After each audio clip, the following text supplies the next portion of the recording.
Hi guys, and welcome to my first ever Plan With Me video.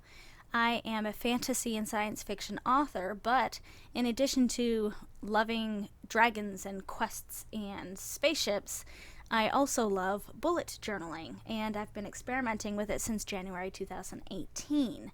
So a lot of bullet journal enthusiasts like me take their audience through a time-lapse video of their artistic process, and this year, because I am starting a bullet journal dedicated specifically to my writing, so not just a catch-all journal, which is what I have had, but a bullet journal that is specific to my novels and the planning process and creating content like this video or the extras that I share for my supporters on Patreon. I have one place for all that now. So what you're seeing here is the setup for my quote and cover page for January 2021. The theme for this month is my fire squirrel from my science fantasy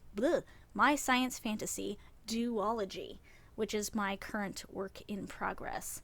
Antsi the fire squirrel, that's A-N-T-S-I, is a huge part of the story, not only because he's kind of the catalyst for my main character to start uncovering secrets that have been hidden since the Great War, but he's also a bit of comic relief in an otherwise really intense and somewhat dark storyline.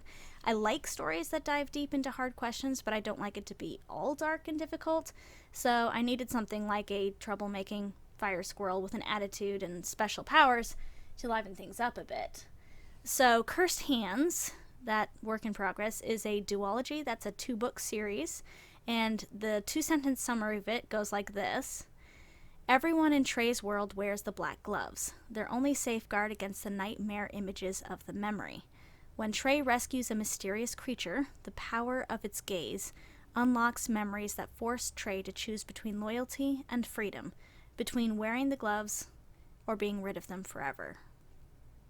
This quote is from Cursed Hands, I think, book 1, and it really captures the main conflict of the story, as the main character wrestles with the fact that the truth doesn't always offer easy answers, but it can't be ignored. So I based my cover art of the fire squirrel off of the amazing art done by Mel, who I follow on Instagram, and who I commissioned to do a special art featuring my fire squirrel. The high-def version of this art is available to my Patreon supporters this month, but for everyone else, you get to see, this is I was so inspired by what she did with making Antsi look cool that I wanted to copy down the concept into my journal as a reminder that the things in my head are becoming more real all the time. So of course I planned it all out in pencil first, just to get an idea of placement, and then I went over everything with my Sakura Micron fine liner. That's the black outlines and stuff, and now I'm going over the base of it is this fluorescent peach color with my zebra mild liner highlighters, and then I'm going over it with gold and apricot, vermilion, and red, just over and over it, layering kind of like watercolor, just to get those deeper tones and a very minimal sense of shading. So you can see I am working on kind of making it sort of rough, like fur, and getting in those extras there.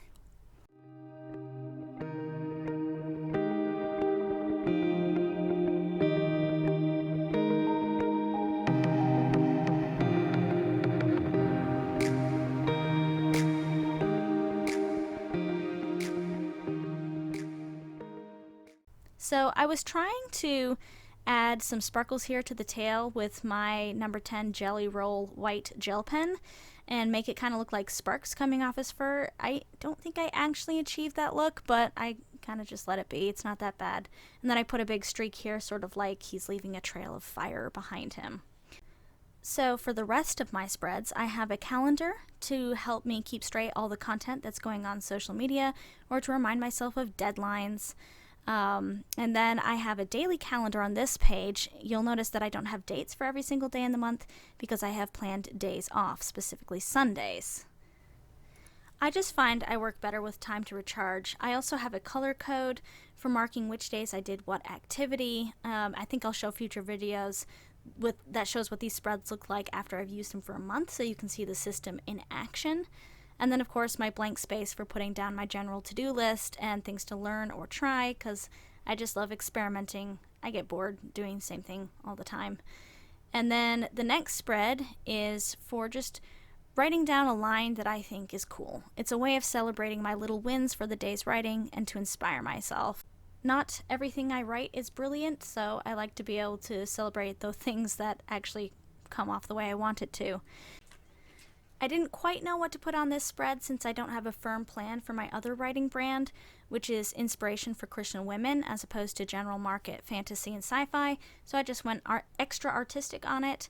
And then on the other side, you can see I evaluate my month, see where I can improve, and celebrate the things I did well. Sometimes I forget how much I have actually accomplished until I'll put it down into one place. So there you have it, my January 2021 Fire Squirrel themed bullet journal setup.